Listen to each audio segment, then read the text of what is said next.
bienvenue à tous en cette matinée pour adorer notre Seigneur, donc pour le remercier pour toute cette année déjà, toutes ces bénédictions, pour l'adorer, pour le célébrer et donner gloire à son nom.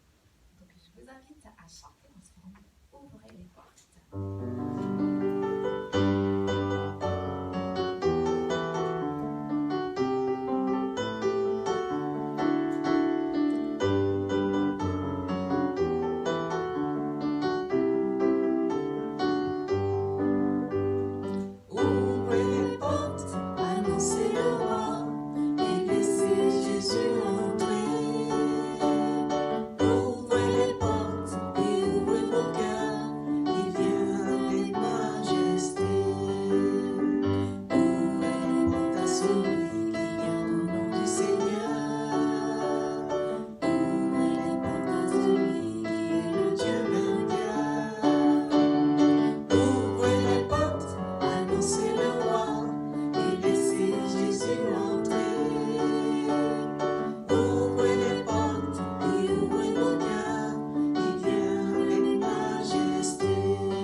Lumière, sainteté.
Je vous exhorte donc, frères, par les compassions de Dieu, à offrir vos corps comme un sacrifice vivant, saint, agréable à Dieu, ce qui sera de votre part un culte raisonnable. Ne vous conformez pas au monde présent, mais soyez transformés par le renouvellement de l'intelligence, afin que vous discerniez quelle est la volonté de Dieu, ce qui est bon, agréable et parfait. Amen.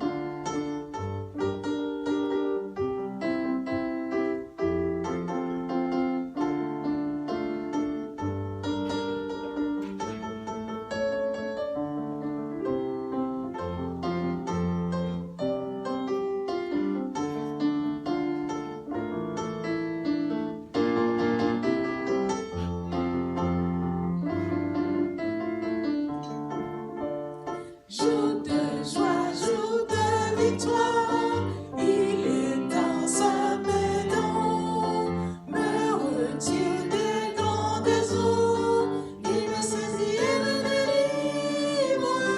L'Éternel est mon appui, devant tous mes ennemis, Dieu s'élève avec éclat, et il marche devant moi.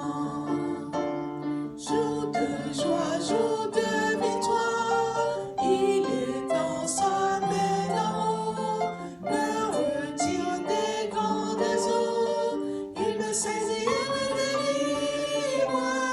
L'Éternel est mon appui, devant tous mes ennemis, Dieu se lève avec éclat, et il marche devant moi.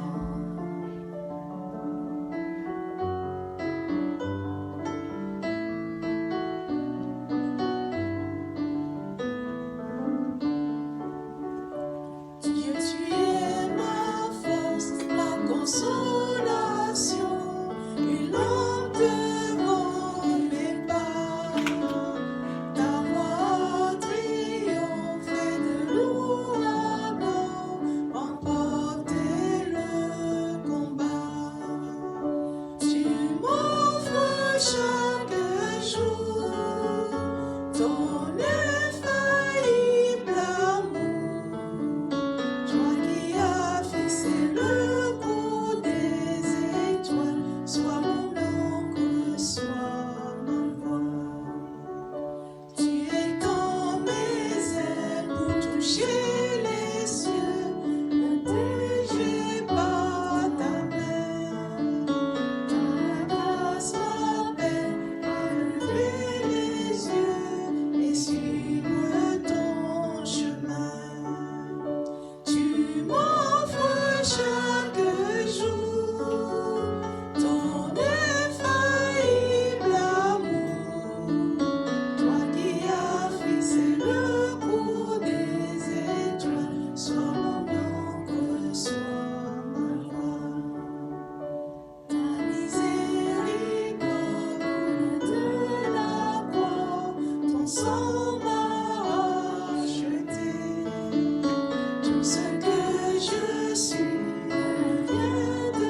suis à toi, Jésus.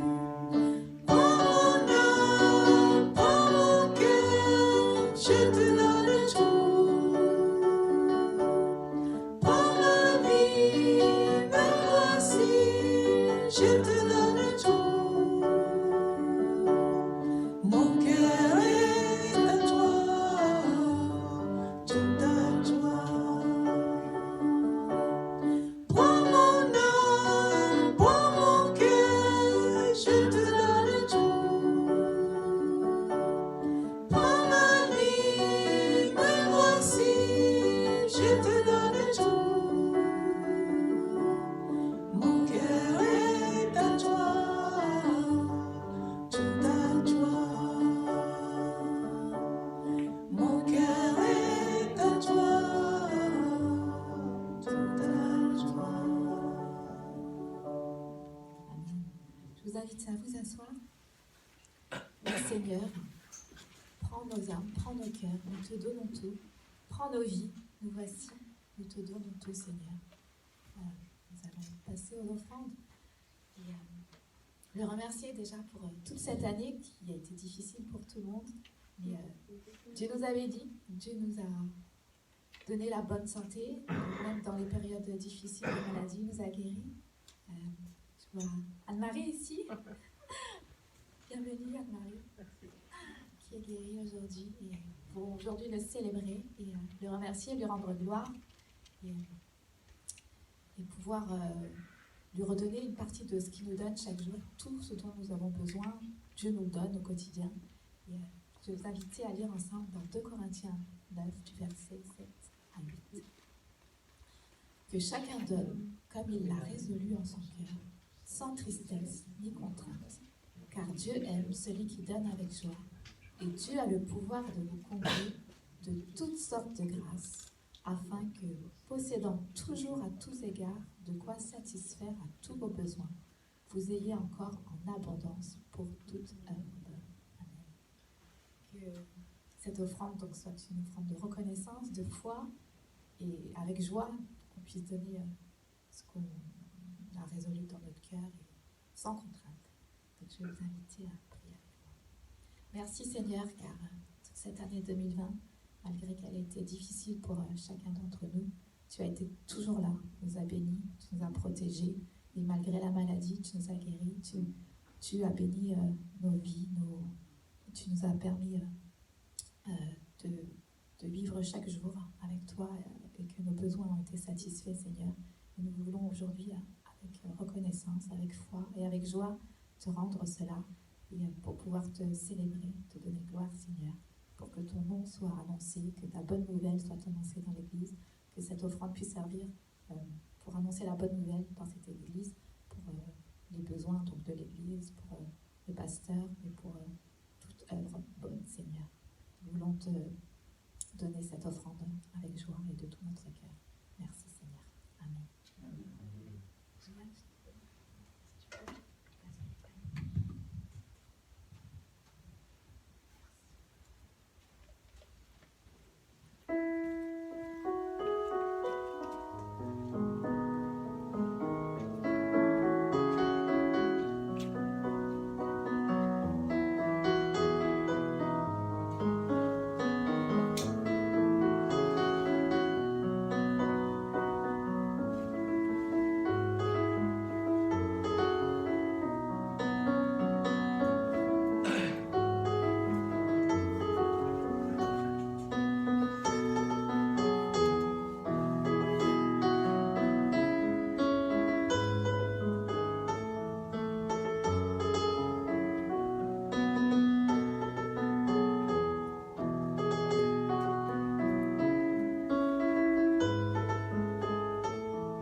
Un chant pour les enfants, donc je vais Ethan et Roxane qui vont chanter avec nous tous ensemble. Dieu a tant aimé le monde.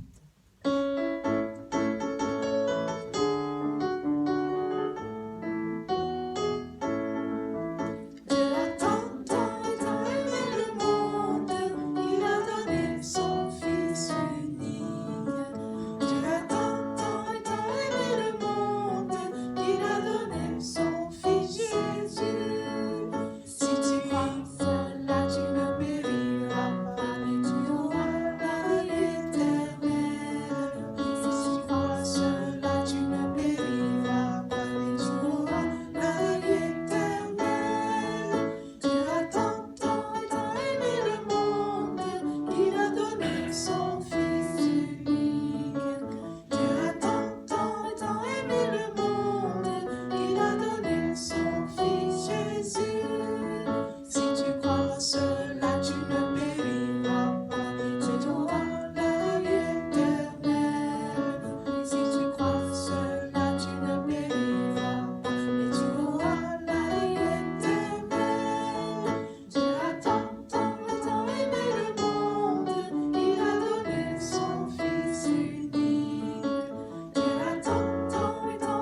rejoindre leur classe aujourd'hui. Et je vais inviter Eric pour le message.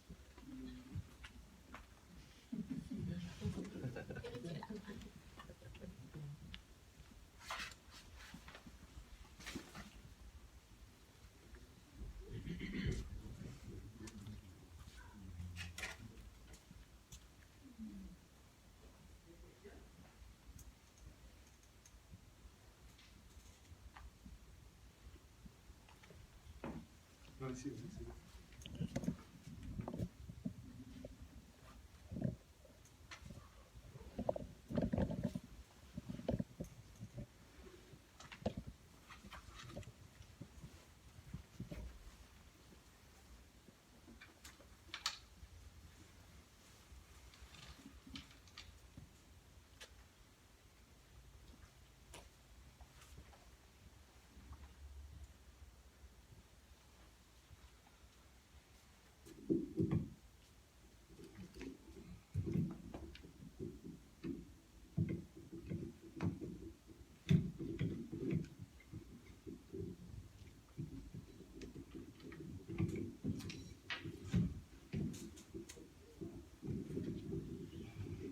Désolé.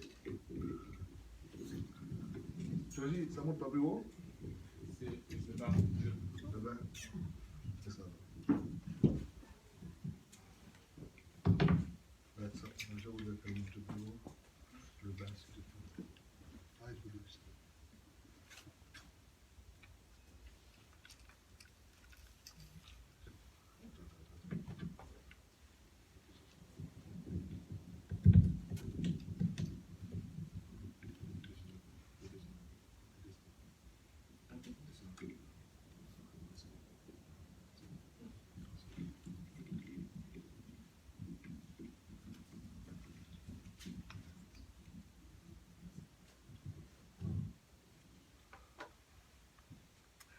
Oui, bonjour mes bien-aimés.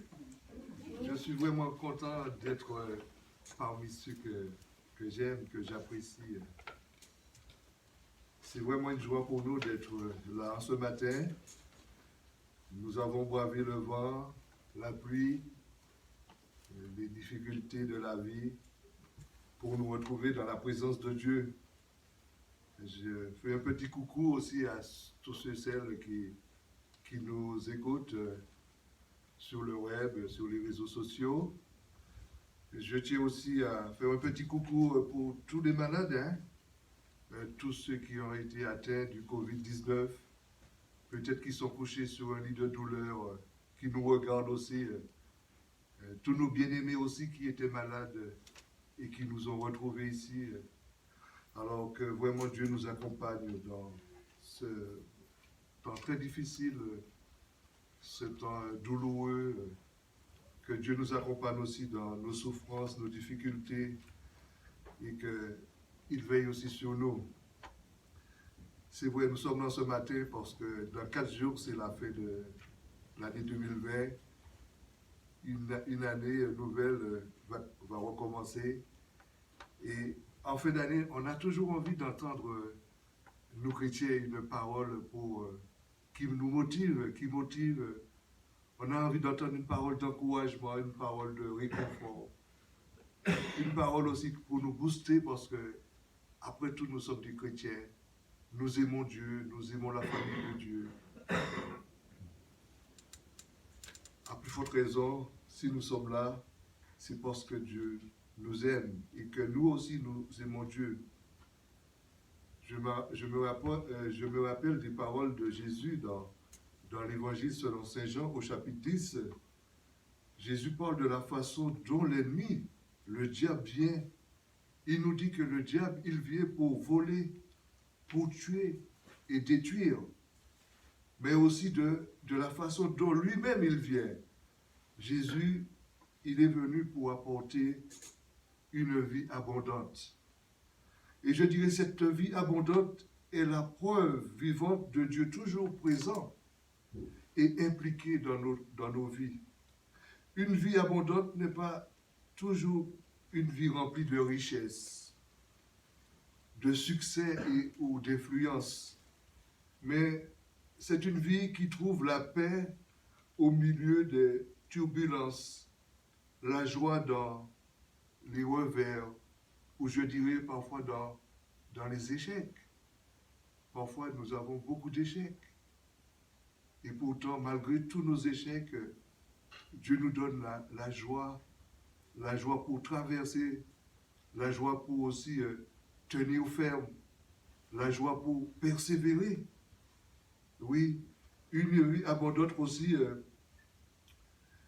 trouve le réconfort, je dirais. Et cette vie abondante aussi est là aussi pour nous interpeller. Parce que Dieu parle de l'abondance comme dans la disette, bien-aimé. Je dirais aussi, c'est une vie qui portera le parfum du Christ, afin que quiconque nous rencontre le voit d'abord et nous voit ensuite. C'est une vie qui suscitera des questions et ouvrira la porte à des conversations plus profondes à propos d'une vie fondée sur la foi. Une vie abondante, c'est une vie aussi qui aura un but au-delà de notre vie et qui aura un impact sur les générations à venir. L'apôtre Paul nous dit qu'il faisait tout pour gagner le monde. Il faisait tout. Parce que le salut, c'est très important. Très important pour que l'homme soit non seulement sauvé, mais que l'homme puisse connaître Dieu. Et l'apôtre Paul, j'ai été avec les faibles, j'ai été avec les forts, j'ai été aussi avec tous ceux qui n'aimaient pas Dieu. L'apôtre Paul était là pour annoncer la bonne nouvelle. Pourquoi tout cela? Pourquoi je dis tout cela, bien-aimé? C'est pour que notre engagement dans le ministère ne soit pas indolent, je dirais, ne soit pas nonchalant, ne soit pas indifférent, ne soit pas aussi insensible. Le chrétien doit être sensible à tout ce qui se passe autour de lui. Au jour d'aujourd'hui, il y a beaucoup de souffrances autour de nous. Au jour d'aujourd'hui, il y a beaucoup de personnes qui ont soif de Dieu, qui cherchent Dieu d'une manière ou d'une autre. À plus forte raison, le chrétien doit être quelqu'un qui est ouvert à tout le monde, tous ceux qui sont autour de lui. Oui, l'assurance d'une bonne relation avec Dieu, bien-aimé, apporte avec elle une joie et une louange qui cherche à s'exprimer dans un service consacré. Oui, lorsqu'on aime Dieu, lorsqu'on aime le service qu'on fait pour Dieu, cela nous pousse à le chercher davantage, mais aussi à nous consacrer. La vie avec Dieu, c'est une vie consacrée. Et nous avons lu ce matin, l'apôtre Paul nous dit d'offrir notre corps comme un sacrifice vivant, ce qui sera pour nous quelque chose d'agréable aux yeux de Dieu. Nous devons offrir notre corps comme un sacrifice vivant, parce que c'est Dieu qui nous a rachetés et c'est lui aussi qui nous a donné une nouvelle vie en Jésus-Christ. Oui, alors je disais que ça nous pousse à une vie consacrée. Par contre, tandis que l'âme qui n'est jamais certaine de sa sécurité est craintive et tiède. Le croyant qui a l'assurance d'être éternellement en sécurité parce qu'il est gardé par Dieu est poussé à faire quelque chose pour les autres, dans le service, mais aussi dans la conduite. Et je me rappelle des paroles de Jésus qui disait « Mes brebis entendent ma voix, je les connais et elles me suivent. » Oui, mes brebis entendent ma voix, je les connais et elles me suivent. Il ne s'agit pas d'une exhortation, mais d'une déclaration de fait. Tous ces verbes sont au présent. Ces brebis entendent habituellement sa voix, il les connaît continuellement et elles les suivent habituellement. Ce n'est pas à sa profession, mais à ses fruits qu'on les reconnaît, que l'on reconnaît un homme. lorsque Jésus nous dit qu'il nous connaît par notre nom. Ça me rappelle quelque chose. Parfois, peut-être aussi vous avez déjà expérimenté cela, vous êtes en plein sommeil et vous entendez quelqu'un qui vous appelle. En plein sommeil. Eric, comme si je dois aller au travail, et puis aussi le réveil, je n'avais pas mis mon portable, mon réveil, et bien j'entends une petite voix qui me dit, Eric, ça nous rappelle que Dieu, on entend la voix de Dieu, parfois Dieu nous réveille. Lorsque peut-être on a raté le réveil, la sonnerie, eh bien, l'Esprit de Dieu nous réveille. Il y a une petite voix au fond de nous qui appelle, qui nous appelle. Ça nous dit que Dieu, nous entendons la voix de Dieu. Mes brebis entendent ma voix, je les connais et elles me suivent. Notre nom est inscrit dans le livre de vie. Dieu nous connaît par notre nom, par notre prénom. Il nous appelle par notre prénom. Cela nous démontre que nous sommes vraiment proches de lui et lui-même, il est proche de nous.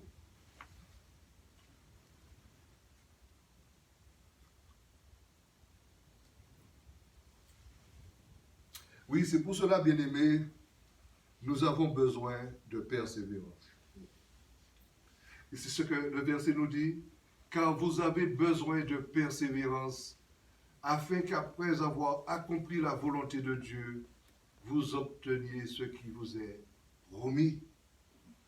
Oui, après avoir dit oui à Jésus, après avoir dit, Seigneur, je veux te suivre dans les bons comme dans les mauvais jours. Et je me rappelle le jour où je me suis fait baptiser, il n'y avait pas que l'Église, il y avait Dieu qui nous regardait, il y avait aussi les amis que nous connaissons, les amis très proches, il y avait aussi la famille qui était là, parfois des collègues aussi de travail qui sont venus pour assister à cela. C'était un témoignage, non seulement on témoignait devant les hommes, mais aussi devant Dieu, devant l'Église. Et on disait, Seigneur, oui, je t'aime. Oui, je crois en toi. Oui, c'est toi qui m'as sauvé. Maintenant, je veux te suivre dans les bons comme dans les mauvais jours. Je veux t'aimer, je veux aimer l'Église, mes frères et sœurs dans la foi. Oui, je me rappelle à ce témoignage, mais aussi cet engagement que j'ai pris devant les hommes, mais devant Dieu aussi. Oui, oui, nous avons besoin de persévérance. Après avoir dit tout cela, après avoir accepté Jésus dans notre vie, nous avons besoin de persévérance pour aller jusqu'au bout. Jusqu'au bout. Oui, bien-aimés, cette exhortation s'adresse à ceux qui se sont convertis à Christ et qui sont des chrétiens en marche. N'oublions pas que nous sommes des chrétiens en marche, bien-aimés. L'apôtre Paul nous dit que nous sommes des citoyens des cieux. Nous sommes en marche vers la rencontre de Jésus. Parce que Jésus nous a dit, je reviens bientôt. Notre cité n'est pas ici-bas. Même si nous habitons dans une maison ici-bas, nous travaillons dans ce monde, nous vivons dans ce monde, mais notre cité, c'est là-haut. Et Jésus nous attend, bien-aimés. Alors, le chrétien, c'est quelqu'un qui est en marche. Pendant cette marche, c'est tout à fait normal. On travaille, on vit sur cette terre. Mais aussi, on attend la mort physique ou l'enlèvement. Il y a de ceux qui vont mourir avant le retour de Jésus. Mais aussi, il y a de ceux qui n'auront pas le temps de mourir.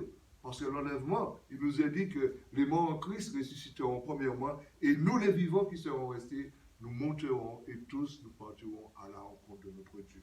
Alors cela nous démontre que nous devons persévérer dans la parole, mais aussi dans l'amour de Christ.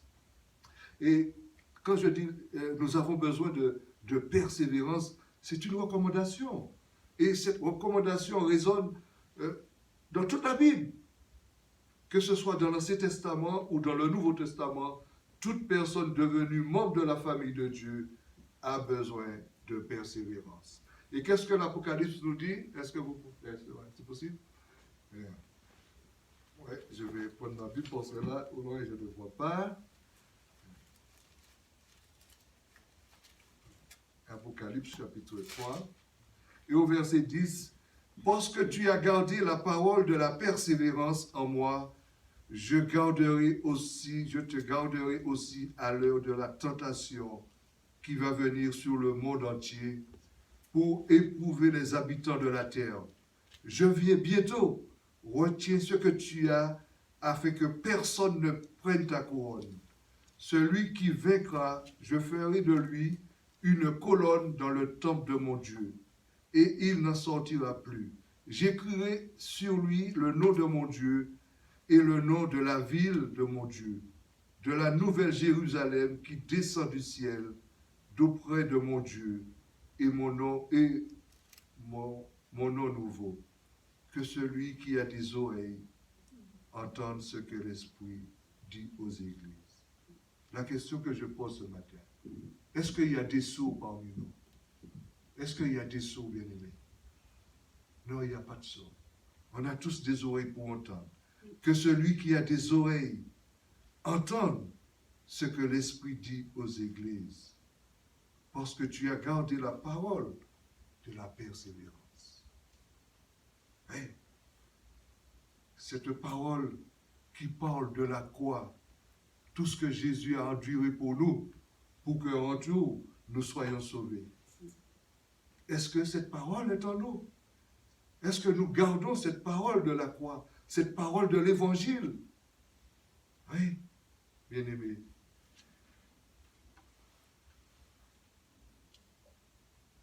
Et c'est pour cela, je crois qu'il est bon d'expliquer au fait qu'est-ce que cela veut dire, les différents termes pour la persévérance. Le premier terme régulièrement employé est makrothumia, c'est le grec. C'est employé 14 fois dans la Bible, ou plus dans le Nouveau Testament. Il est traduit par persévérance, longanimité, patience et lenteur à venger le mal. Ce terme véhicule l'idée de supporter pendant longtemps le mal sans rien faire pour y mettre fin. On supporte un poids. Dans les Épîtres, Dieu comme l'homme sont sujets de ce mot. Dieu manifeste de la longanimité alors que les hommes se livrent au mal. Le Seigneur possède aussi cette vertu. Le croyant, de son côté, supporte avec longanimité le mal sans se venger.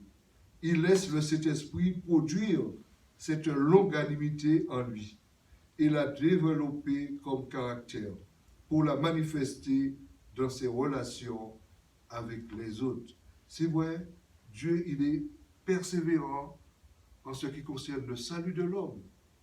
Dieu use de patience parce qu'il ne veut pas que l'homme aille à la perdition. Il veut que l'homme se repente et se détourne de ses mauvaises voies. Et nous chrétiens aussi, nous sommes persévérants parce qu'on est dans une lutte. Et nous avons aussi tendance à lutter contre un ennemi qui ne nous aime pas, le diable, bien-aimé. Et parfois aussi, on a des amis qui ne nous aiment pas. Et comme étant enfants de Dieu, nous devons les supporter, nous devons être patients jusqu'à Dieu ouvre une porte ou trouve une solution pour nous. Alors c'est pour cela, Dieu, il est patient, mais aussi nous sommes patients. On se retrouve aussi dans la longanimité, dans cette patience que la Bible nous parle. Le second terme qui est employé, c'est hypomée. Il est traduit par persévérance, fermeté, constance.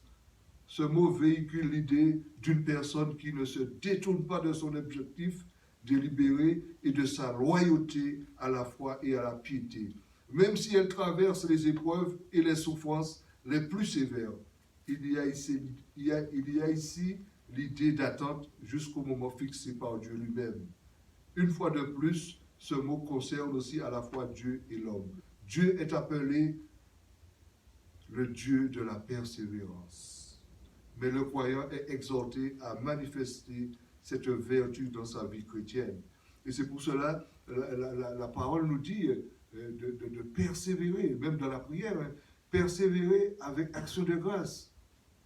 Et il y a pas mal de passages qui nous disent que, comme ce passage que nous venons de lire, nous devons persévérer dans la parole de Dieu. Oui. Le chrétien est appelé, je dirais, à persévérer. Malgré les problèmes, les difficultés, malgré les épreuves que nous traversons, les souffrances les plus sévères, nous devons persévérer et attendre aussi la volonté de Dieu. Ce n'est pas toujours facile de connaître la volonté de Dieu. Ce n'est pas toujours facile d'attendre patiemment la volonté de Dieu, bien-aimé. Et surtout dans la souffrance, dans la maladie, c'est très difficile. Parfois, nous pouvons court-circuiter, nous pouvons faire des raccourcis par rapport à la volonté de Dieu. Oui, il est sage parfois d'attendre en patience ce que Dieu va faire pour nous. Alors, la question que nous nous posons ce matin, où avons-nous besoin de persévérance? Parce que la Bible nous parle que nous devons persévérer jusqu'au bout. Mais la question que nous devons nous poser, bien-aimés, où avons-nous besoin de persévérance? Je vais souligner, je dirais, 4 domaines. Il y en a plus dans la Bible. Il y a beaucoup de domaines où nous devons persévérer. Mais je vais souligner 4 domaines ce matin. Et je crois que c'est très important. Parce que ça fait partie des 4 piliers de l'Église, de l'Église primitive. Les premiers chrétiens, ils persévéraient dans ces domaines. À plus forte raison, nous, qui sommes parvenus à la fin des temps, nous devons aussi persévérer dans ces domaines. Le premier domaine de la persévérance est la foi. Et la foi.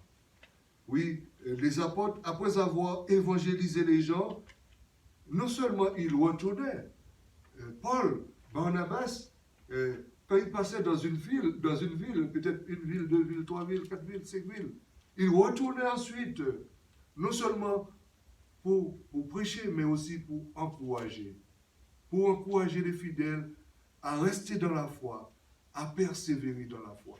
C'est ce que nous faisons chaque dimanche. C'est ce que nous faisons aussi chaque jour de la semaine, dans les groupes de maison. Nous encourageons, nous faisons de façon pour que les enfants de Dieu soient fortifiés, soient encouragés dans leur foi, bien-aimés. Oui, c'est de même aussi, les apôtres, ils faisaient cela. Ils encourageaient, la Bible nous dit qu'ils les encourageaient. Le verset, je ne sais pas si j'ai mis le verset. Le verset, c'est qui écrit? Ouais. Ils fortifiaient l'esprit des disciples, les exhortant à persévérer dans la foi et disant que c'est par beaucoup de tribulations qu'il faut entrer dans le royaume de Dieu. C'est pas moi qui le dis ce matin. C'est la parole qui nous dit, c'est avec beaucoup de tribulations, c'est avec beaucoup de souffrances, beaucoup de difficultés que nous entrerons dans le royaume de Dieu, bien-aimés. Hein? Et Hébreux chapitre 11 nous dit, nous parle aussi d'une foi authentique, bien-aimés.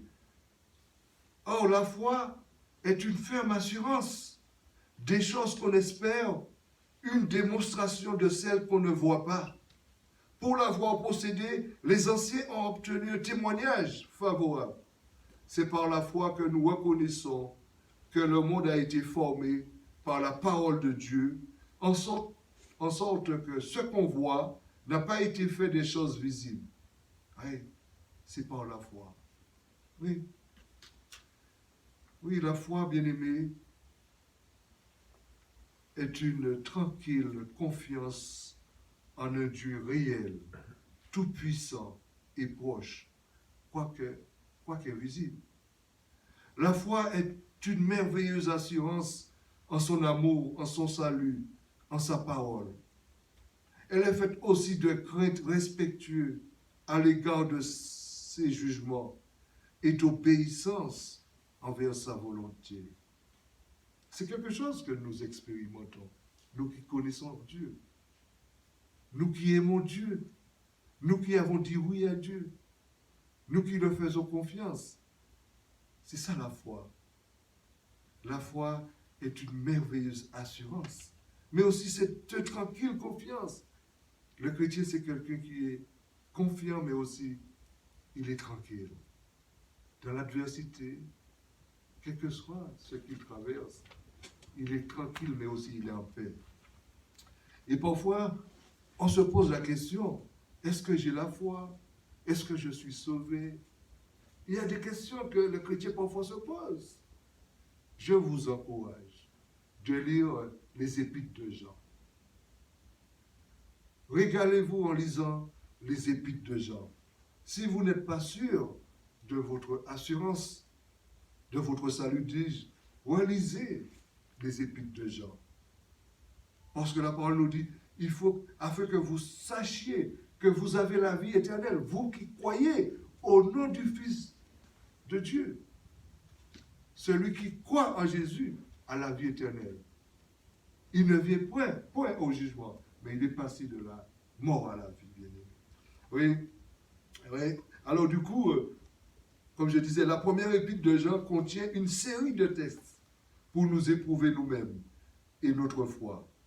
En les examinant, souvenons-nous qu'aucun de ces critères ne s'appliquera entièrement en permanence, mais qu'il devrait révéler une tendance cohérente qui caractérise nos vies alors que nous croissons en grâce.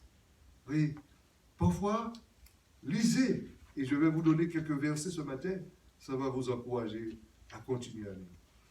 Quelques questions je vais vous poser, bien-aimés. Appréciez-vous votre communion avec Christ et ses rachetés? C'est l'apôtre Jean. Et quand il a écrit ces paroles, il avait 60 ans. 60 ans, il était déjà Dieu. Et pourtant, il avait un amour débordant, un zèle, une motivation pour Jésus. Et c'est cet apôtre qui nous dit que celui que j'ai vu, que j'ai touché, que j'ai écouté, que j'ai contemplé, en ce qui concerne la parole de vie. Jean, il était là avec Jésus. Il touchait Jésus, il écoutait Jésus parler. Hein? Et c'est lui qui écrit, c'est lui qui a écrit la première épître, les 3 épîtres, 1 Jean 1, 1 Jean 2, 1 Jean 3, et aussi l'évangile de Jean. Oui, cet homme nous dit que il a contemplé Jésus, il l'a vu, il l'a écouté, il l'a touché. Et c'est celui-là, c'est ce Jean-là qui dormait sur les seins de Jésus. Bien-aimé. Hey, alors, il nous dit, allez, je continue les questions. Dirait-on de vous que vous marchez dans la lumière ou les ténèbres? Et ce même Jean nous dit que Dieu est lumière et il n'y a pas de ténèbres en lui. Celui qui dit qu'il aime Dieu, qu'il marche dans la lumière, ne doit pas aimer les ténèbres, ne doit pas marcher dans les ténèbres. Parce que si nous disons que nous sommes dans la lumière, nous aimons Jésus et que nous marchons dans les ténèbres, qui veut dire que non seulement nous faisons Dieu menteur, mais aussi nous sommes un menteur. Parce que Dieu est lumière et il n'y a pas de ténèbres en lui.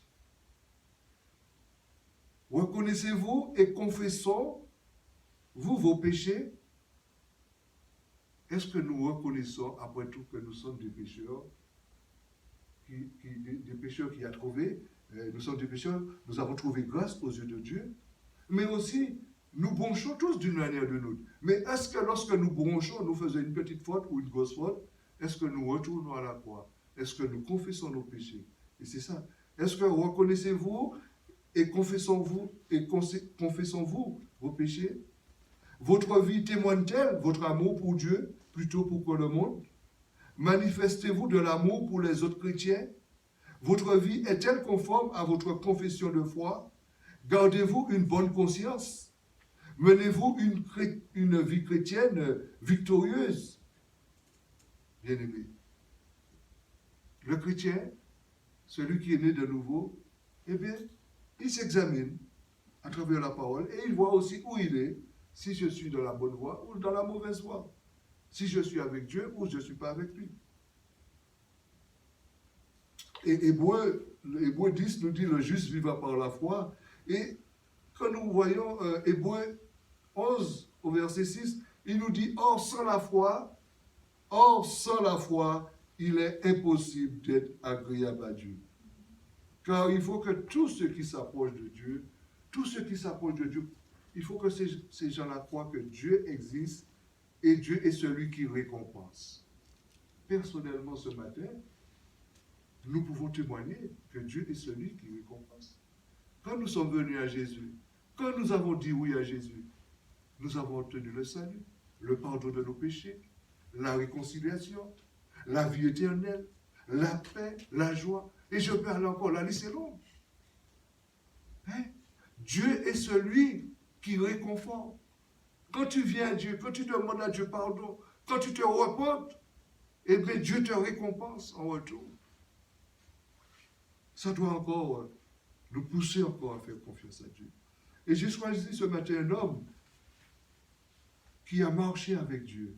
Et il a marché durant 300 ans. Vous le connaissez? Cet homme qui a marché 300 ans.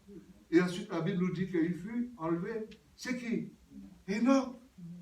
Enoch était quelqu'un qui aimait Dieu, qui marchait avec Dieu. Enoch était quelqu'un qui avait une communion. Qui dit marcher avec Dieu, c'est être en communion avec lui, avoir une intimité, une vie d'intimité avec lui. Et Enoch était quelqu'un qui avait une communion avec Dieu. Il marchait avec Dieu. Et la Bible nous dit qu'il fut enlevé, bien-aimé. Oui.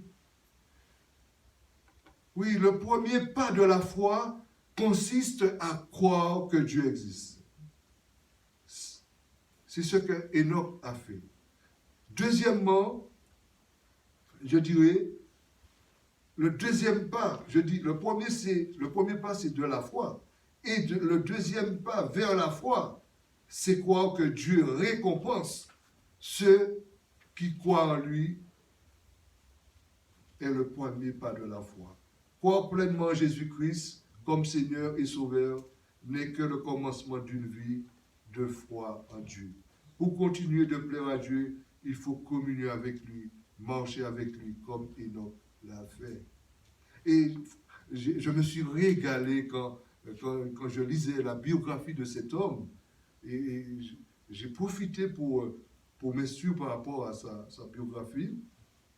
Et il y a beaucoup d'explications, il y a beaucoup d'enseignements à travers la vie de cet homme. La première chose qu'implique la marche d'Enoch avec Dieu, c'est la réconciliation. Et Amos nous dit, le verset s'il vous plaît, « Deux hommes marchent-ils ensemble sans s'être concertés ?» Deux personnes ne peuvent effectivement pas vraiment marcher ensemble en communion intime sans être mises d'accord. Marcher ensemble présuppose donc un accord. Étant donné Enoch marchait avec Dieu, il était donc d'accord avec Dieu. Vous le savez comme moi-même, bien-aimé. Quand nous sommes sans Dieu, sans espérance, nous étions en guerre avec Dieu.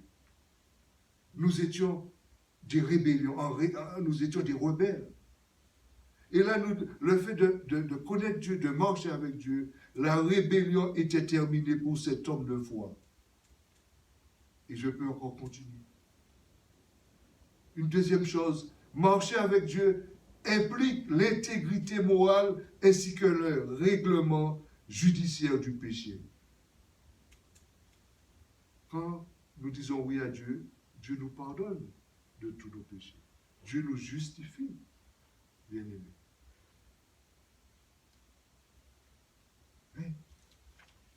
Lorsque quelqu'un marche avec Dieu, cela signifie que Dieu lui a pardonné ses péchés et l'a justifié.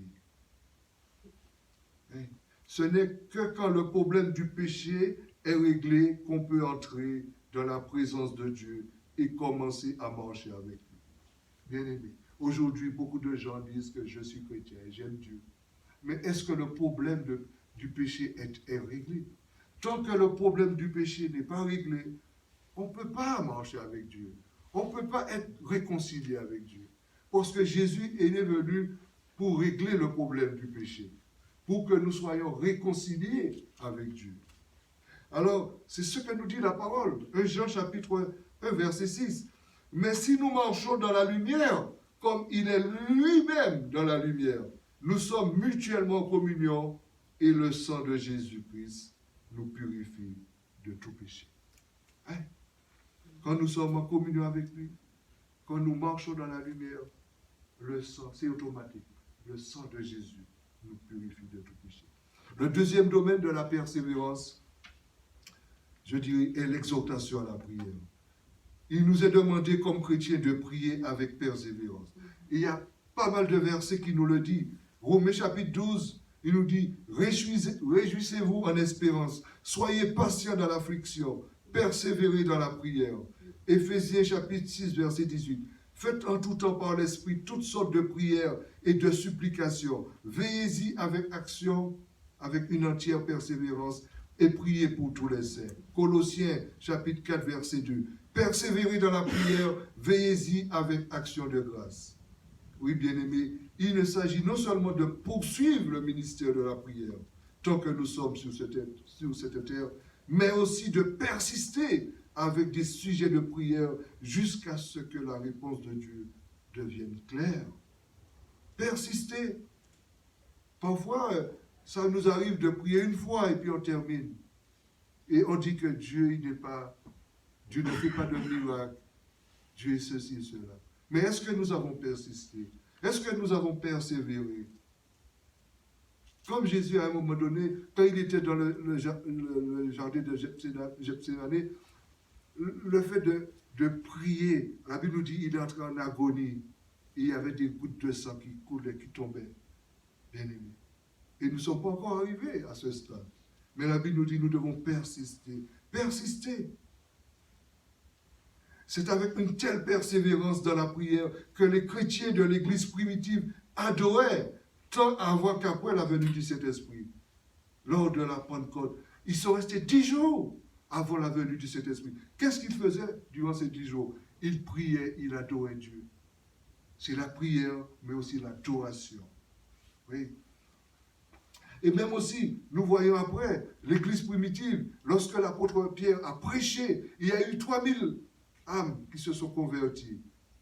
Et la Bible nous dit que ceux qui étaient sauvés, ils étaient au même endroit. Dans une maison, ils priaient, mais ils persévéraient dans l'enseignement des apôtres, dans la communion fraternelle, dans les prières, mais aussi dans la fraction du pain. Ils étaient toujours en prière. Qui dit enseignement? Nous sommes dans un esprit de prière lorsque nous écoutons la parole de Dieu. Qui dit la communion fraternelle? Il y a de l'amour. Nous sommes aussi dans un esprit de prière. La fraction du pain devant la mort de Jésus, ça nous rappelle ce que Jésus a fait pour nous à la croix.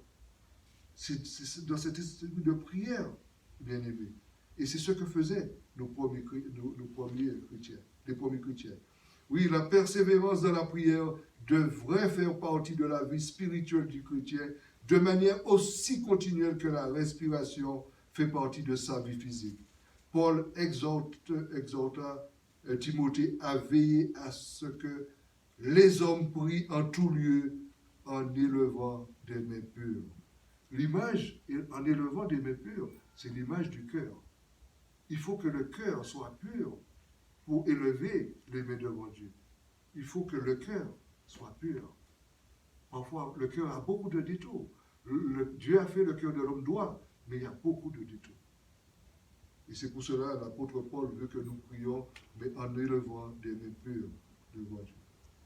Le troisième domaine de la persévérance concerne les afflictions. Oh là là, quand c'est affliction, c'est très difficile. C'est très dur. Parce qu'après, personne n'est fort devant la souffrance. Personne n'est fort devant les afflictions. Ça fait trembler lorsque je parle d'affliction. Romains 12 nous dit, soyez patients dans l'affliction. C'est pas évident, c'est pas facile d'être patient dans la souffrance. Quelqu'un qui souffre matin, midi, soir. Et l'apôtre nous dit, soyez patients dans la souffrance, dans l'affliction. Et bien aimé, la vie chrétienne est parsemée de tribulations qui tantôt éprouvent notre foi, tantôt le raffinent. Moi, personnellement, je peux témoigner à travers la souffrance, j'apprends beaucoup de choses avec Dieu à travers la souffrance. Je ne dis pas que j'aime la souffrance, mais parfois je dis la souffrance parfois est nécessaire parce qu'on apprend beaucoup avec Dieu. On grandit avec Dieu dans la souffrance, bien aimé. Il ne faut pas mépriser la souffrance. Au contraire, dans la souffrance, il faut faire confiance à Dieu. Parce que nous avons un Dieu tout-puissant, un Dieu de miracles, un Dieu aussi qui fait ce qu'il veut. Et c'est pour cela que nous devons attendre sur lui, lui faire confiance et nous appuyer sur lui. Oui. Et lorsqu'on parle d'affliction, bien-aimé, faisons un coup d'œil. Lisons Hébreux chapitre 11. Tous ces héros de la foi qui nous ont précédés, qui ont souffert, même, je dirais, les chrétiens qui ont souffert pour la foi, pour la cause de Jésus. Souvenez-vous de ces premiers jours. Tu peux passer le truc. Souvenez-vous de ces premiers jours où, après avoir été éclairés, vous avez soutenu un grand combat au milieu des souffrances, d'une part, exposés comme en spectacle aux opprobles et aux tribulations, et de l'autre côté, vous associant à ceux dont la position était la même. Les Hébreux, ils ont souffert, les chrétiens. Hein? Ils avaient enduré tout cela en sachant qu'ils possédaient les biens plus précieux et permanents. Ils possédaient quelque chose que personne ne pouvait dérober et qui était la source même de leur endurance. L'espérance. Parce qu'en eux-mêmes, ils savaient qu'un jour, ils allaient tout laisser pour être avec Dieu, bien-aimés. Et c'est de même aussi pour nous. Dans nos afflictions, dans nos tribulations, dans nos difficultés, dans nos guerres, nous devons être patients parce qu'un jour, Jésus va nous délivrer et nous serons avec lui. Amen. Amen. Nous devons aussi nous rappeler l'espérance qui nous aidait à surmonter les obstacles, qui nous aidait à endurer les mauvais traitements et la douleur. Nous avons supporté ces choses dans le passé car nous savions que la lutte n'était pas une cause perdue d'avance. Même lorsque les responsabilités nous pèsent et que nous ne voyons pas de victoire, l'espérance demeure. Bien-aimés, toujours penser à notre histoire. Comment, quand Jésus nous a appelés, là où nous étions, ce que nous étions, toujours se rappeler de ça. Jésus nous a délivrés, la Bible nous dit, de nos péchés. Il nous a, je ne dirais même pas du péché, il nous a délivrés des ténèbres, le royaume des ténèbres, pour nous transporter dans le royaume de la lumière, bien-aimés. Toujours pensez le combat que vous avez mené quand vous étiez sans Dieu, sans espérance. Comment Dieu vous a délivré, il vous a fait sortir de là pour vous mettre de l'autre côté, dans la paix, dans la joie, dans l'amour. Et vous, autrefois, nous étions dans le désordre, dans toutes sortes de choses. Jésus nous a enlevés dans tout cela, dans la boue, pour nous mettre à l'abri, bien-aimés. Alors, quand peut-être les problèmes sont là, les difficultés, ne baissons pas les bras. Non seulement nous avons Dieu avec nous, mais nous avons aussi l'Église qui est là. L'Église pour nous soutenir, pour nous accompagner, pour prier avec nous. Et je dis toujours aux gens, il ne faut pas cacher la maladie. Nous ne devons pas cacher la maladie. Tu es malade, tu dis à ton frère de prier pour toi, de t'accompagner dans la prière. La prière du juste a une ferme efficace, bien-aimé. Quand les premiers chrétiens priaient, eh bien, il y avait un tremblement de terre, bien-aimé. Il y avait des tremblements de terre parce que la prière du juste a une ferme efficace. Et Dieu est le Dieu de miracles. Nous avons l'histoire de Pierre qui est en prison. Comment Dieu l'a délivré. Paul et Barnabas aussi. Dans les Actes des Apôtres, vous pouvez les lire. Vous pouvez lire. Oui, le dernier domaine que nous allons mentionner est le domaine de l'amour fraternel. Pourquoi je vais insister sur l'amour fraternel? C'est parce que c'est là où nous rencontrons plus de problèmes. Nous avons du mal à nous aimer. Nous avons du mal à nous supporter. Nous avons du mal à travailler ensemble. Nous avons du mal aussi à marcher ensemble. C'est là où nous rencontrons plus de problèmes, bien-aimés. Et je vais insister là-dessus. Parce que la Bible nous dit, veillez les uns sur les autres pour nous inciter à mieux aimer et à faire des bonnes œuvres. Et au chapitre 13, il nous dit, continuez à vous aimer les uns les autres, comme des frères. N'oubliez pas de pratiquer l'hospitalité. En effet, en la pratiquant, certains ont été accueillis, ont accueilli des anges sans le savoir. C'était le cas des chrétiens qui, autrefois, et qui accueillaient des gens chez eux. L'hospitalité. Peut-être aujourd'hui, on a peur parce qu'on dit, on ne sait pas. On ne sait pas avec qui on a affaire. Et ce n'était pas le cas pour les chrétiens. Parce qu'ils accueillaient ceux qui traversaient, qui passaient. Mais nous devons être très méfiants, c'est vrai. Mais avec l'amour de Dieu, nous devons aussi, avec l'amour de Dieu, aimer notre prochain et de faire tout ce qui est en notre pouvoir pour notre prochain bien-aimé. Alors, prenons garde à la forteresse de l'amour refroidi. La Bible nous dit, le Seigneur nous dit, et parce que l'iniquité se sera accrue, la charité du plus grand nombre se refroidira. Qu'est-ce qui peut refroidir notre amour? Le Seigneur nous donne la réponse. Dans le même verset, c'est l'iniquité. Qu'est-ce que cela veut dire, le mot iniquité? Ça date, c'est pas d'aujourd'hui. Le mot d'iniquité date du XIIe siècle, se rapporte à la corruption des mœurs, la dépravation, et désigne un acte contraire à la morale ou une injustice. La Bible nous dit que la méchanceté sera tellement répandue que les sentiments humains d'affection seront de moins en moins visibles. Les actes cruels seront choses courantes. Et nous vivons ce temps, bien aimé. Nous vivons ce temps. Et c'est pour cela, étant enfants de Dieu, nous devons prendre garde à cette forteresse qui est l'amour refroidi. Il peut donc être utile de se poser certaines questions importantes telles que notre amour est-il en train de grandir et de devenir plus compatissant, plus rayonnant, plus hardi et plus visible? Ou devient-il plus sélectif, plus calculateur, moins vulnérable et moins disponible? C'est un point très important car on est vraiment chrétien que dans la mesure qu'on aime. Une baisse appréciable de notre capacité à aimer témoigne qu'il se construit en nous une forteresse d'amour refroidi. Prenons garde à l'amour refroidi. Deuxièmement, prenons garde à la rancune.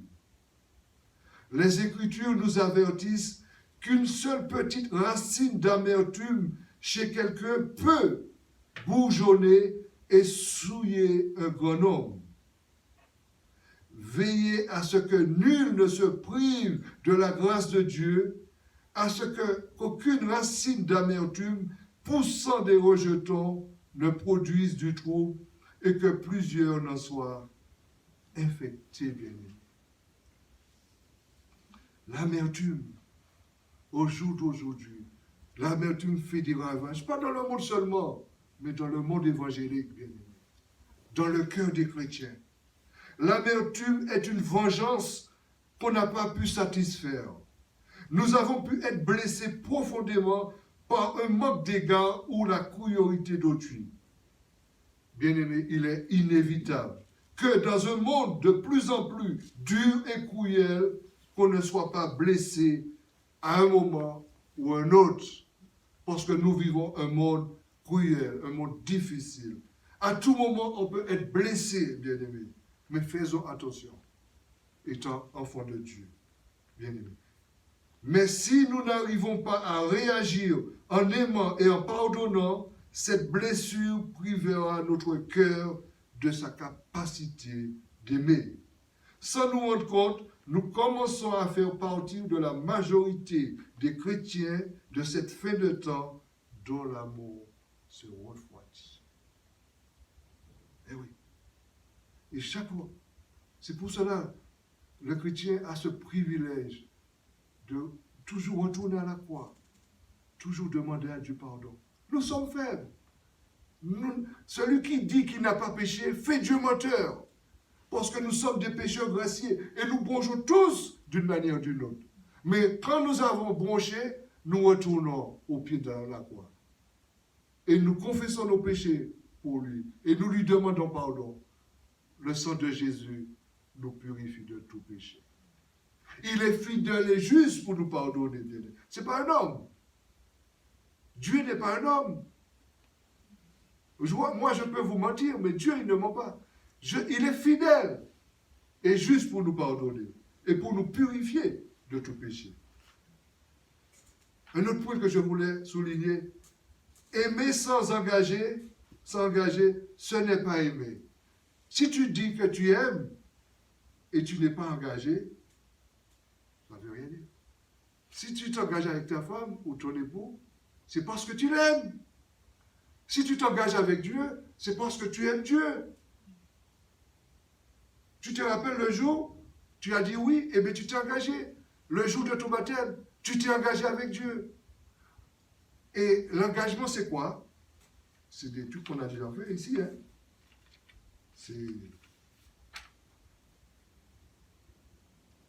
Il nous a dit, quelle différence y a-t-il entre être chrétien et faire partie d'une église locale? Quelle différence y a entre être chrétien et faire partie d'une église locale? C'est notre engagement. Tu peux être dans une église locale et puis tu n'es pas engagé. Un chrétien, c'est celui qui s'engage pour Dieu, avec Dieu. Le chrétien s'engage à devenir membre. Il s'engage aussi à grandir, comme les premiers chrétiens, ils étaient là, dans l'enseignement de l'apôtre, des apôtres, tout.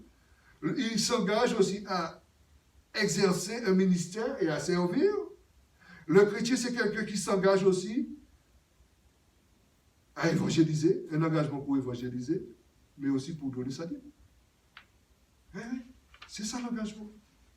Quand tu es engagé, c'est comme si tu as fait un serment, tu es lié. Je me suis engagé avec ma femme, c'est jusqu'à la mort. C'est la mort qui va nous séparer. Je ne pense pas en autre chose, bien aimé. Alors, il nous a dit que, alors aussi, plusieurs succomberont et ils se trahiront, se haïront les uns les autres. Plusieurs faux prophètes s'élèveront et ils séduiront beaucoup de gens.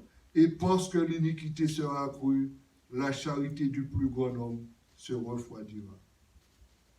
Je tiens à préciser qu'il n'y a pas d'amour sans engagement. C'est la profondeur de votre engagement qui donne la mesure de votre engagement. Combien de fois j'ai entendu des gens me dire « J'ai aimé autrefois, mais on m'a blessé » ou bien « Je me suis engagé dans un service chrétien, mais on s'est servi de moi ». Les gens se désengagent sans se rendre compte que leur amour se refroidit. Cela peut se voir. Ils continuent à aller à l'église, à lire la Bible, à donner leur dîme, à chanter et à avoir l'air chrétien. Mais au fond d'eux-mêmes, ils ont pris de la distance et se tiennent à l'écart des autres. Ils se sont éloignés de l'amour de Dieu. Mais, c'est ça. Jésus a dit, malheur au monde à cause des scandales. Car il est nécessaire qu'il arrive des scandales, surtout dans ce monde que nous vivons. Mais malheur à l'homme par qui le scandale arrive.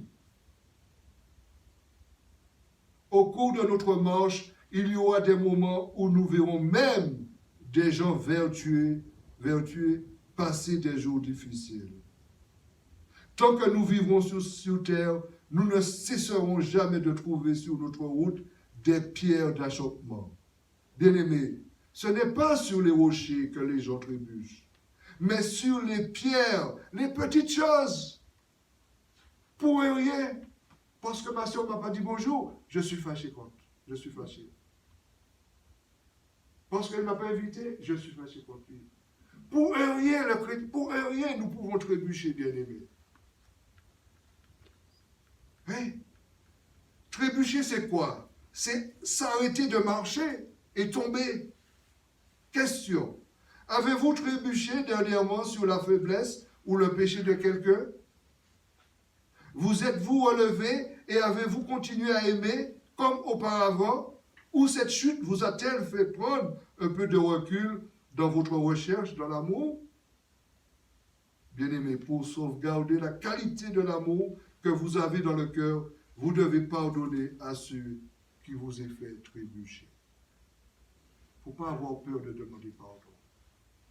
Même si peut-être c'est humiliant pour vous, mais devant Dieu, c'est une récompense, c'est une victoire devant Dieu.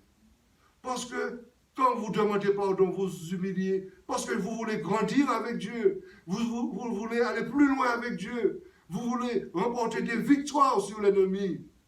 C'est pour cela, nous ne devons pas avoir peur de nous humilier, de demander pardon, bien-aimés. Le pardon, c'est une qui libère. Le pardon, c'est une puissance qui libère. Et combien de fois je l'ai expérimenté dans ma vie. Peut-être vous aussi. Quand vous pardonnez, vous êtes libérés, bien-aimés. Alors, continuez à pardonner, sans peut-être regarder autour de nous. Chaque fois que nous refusons de pardonner ou de fermer les yeux sur une faiblesse d'autrui, non seulement notre cœur s'endurcit envers autrui, mais il s'endurcit envers Dieu. Nous ne pouvons pas faire une idée négative de quelqu'un, même s'il est mérité, et laisser cette idée se cristalliser en une disposition d'esprit. Car chaque fois que nous le faisons, une partie de notre cœur se refroidit à l'égard du Seigneur. Peut-être nous croyons-nous encore ouverts à Dieu, mais les Écritures sont claires. Si quelqu'un dit « j'aime Dieu » et qu'il haïsse son frère, c'est un menteur. Car celui qui n'aime pas son frère qu'il voit, comment peut-il aimer Dieu qu'il ne voit pas? 1 Jean, chapitre 4, verset 20. Peut-être que n'apprécions-nous pas ce que quelqu'un a fait, mais nous n'avons pas le choix de ne plus l'aimer. L'amour est la seule chose que nous puissions choisir. Qu'est-ce que j'entends par amour? D'abord, je n'entends pas seulement un amour solide. J'entends un amour plein de délicatesse, de tendresse, de sensibilité, de franchise et de persévérance. Dieu est solide quand c'est nécessaire. Et nous sommes fermes quand il nous dit de l'être. Mais sur cette fermeté, il doit y avoir un fleuve d'amour souterrain, prêt à jaillir en acte. Par amour, j'entends une compassion devenue capable, grâce à la foi et la prière, de se voir manifester la gloire de Dieu de celui que j'aime. Quand j'aime quelqu'un, je décide une fois pour toutes de rester à ses côtés, quelles que soient les circonstances de sa vie. Chacun d'entre nous a besoin de gens qui soient engagés envers lui en tant qu'individu. Des gens qui savent que nous ne sommes pas parfaits, mais qui nous aiment malgré tout, bien-aimés. Le royaume de Dieu ne se manifestera pas si les gens ne s'engagent pas les uns envers les autres pour atteindre la plénitude de Dieu. Nous ne parlons pas de salut là, nous parlons de croissance dans ce salut, jusqu'à ce que, unis les uns aux autres, nous nous aimons de l'amour de Jésus. Et dimanche dernier, je crois, nous avons parlé de l'unité. Nous devons être unis, nous aimer, travaillons la main dans la main, nous engager pour l'œuvre de Dieu. Parce qu'il y a encore des âmes à sauver. Il y a des âmes qui ont soif de Dieu, qui ont besoin de Dieu, bien-aimés. Et c'est là, Dieu a besoin de nous dans ce temps de la fête. Et pour terminer, quelques questions, bien-aimés. Puisse notre vie parler plus fort que nos messages sur les médias sociaux. C'est tellement triste parfois lorsque nous regardons les messages sur les messages sur les médias sociaux. Parfois même, les messages des chrétiens, parfois c'est triste. Parfois, il y a de ceux qui parlent que de la bouffe. Il y a parfois de ceux qui font que de la rigolade, des plaisanteries. Bien-aimés, puisse notre vie parler plus fort que ça, que nos messages sur les médias sociaux. Sur qui est le Christ pour nous. J'aurais bien entendre des témoignages, ce que Christ a fait dans ma vie ou dans votre vie. Puisse notre vie parler plus fort que ce que la culture populaire présente comme la vérité. La culture ne doit pas être au-dessus de la parole de Dieu. C'est la parole de Dieu qui doit triompher, bien-aimés. Parce que la parole de Dieu est vraie, c'est la vérité. Oui. Notre vie est peut-être la seule Bible que quelqu'un puisse lire.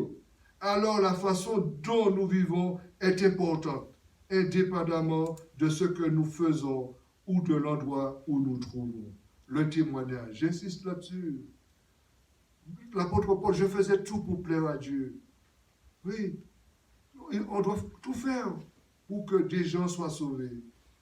Oui, que la fin de cette année 2020 nous permette de demander à Dieu de nous insuffler une vie nouvelle, afin qu'au moment où nous entrons dans une nouvelle année, nous soyons rafraîchis et restaurés pour prendre un nouveau départ, occuper un nouveau territoire, conquérir des géants et diffuser le parfum du Christ à quiconque nous rencontrerons, même si ce n'est que pour 1 minute, bien-aimés. Que la parole de Dieu soit prêchée. Et je bénis Dieu pendant le réveillon. C'est vrai, nous n'étions pas nombreux, mais nous avons profité pour regarder un film, c'est Le Voyage du pèlerin. C'est vieux, c'est un vieux film, mais ça interpelle. Parce que pour voir John Bouyer, ce fardeau qu'il avait, et tant qu'il n'avait pas rencontré Jésus, ce fardeau était là. Aujourd'hui, il y a beaucoup de personnes qui ont des fardeaux.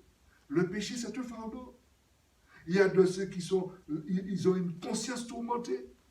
Bien-aimés, ils ont besoin d'entendre la parole de Jésus. Que vraiment Dieu nous bénisse. Amen. Que Dieu nous fortifie, que Dieu nous encourage. Et que nous-mêmes en retour, nous puissions encore lever les yeux. Car notre délivrance est proche. Amen. Amen. Merci. Bon. Merci beaucoup. Bon, une petite annonce. Le couple pastoral est parti pour 2 semaines. Dimanche prochain, c'est Jérôme qui va prêcher. Mais le culte, c'est à 16h. Nous retournons l'après-midi. Alors, c'est à 16h. Et puis, bon réveillon pour le 31. Et puis, que de bonnes choses que je vous souhaite, bien-aimés. Amen. Merci. Merci. Prendre un dernier chant, tu peux mettre de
dimanche et que Dieu vous bénisse.